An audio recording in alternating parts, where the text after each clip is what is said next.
Sarap.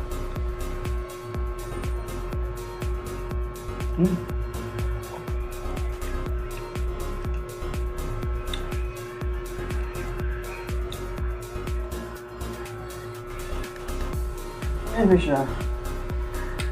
Etong mo gumawa, nagustuhan mo to kasi meron siyang nata de coco. Nata de coco. Sarap.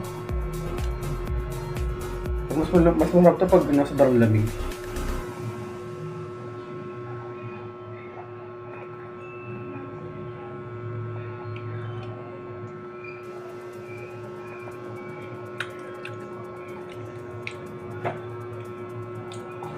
Diyan na kayo guys.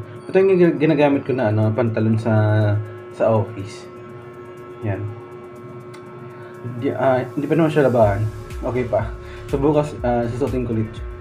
Susutin ko ulit siya bukas. Susutin ko siya.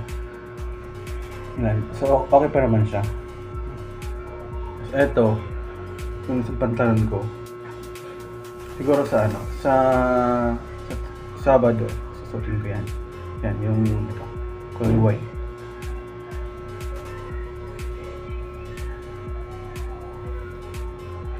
So,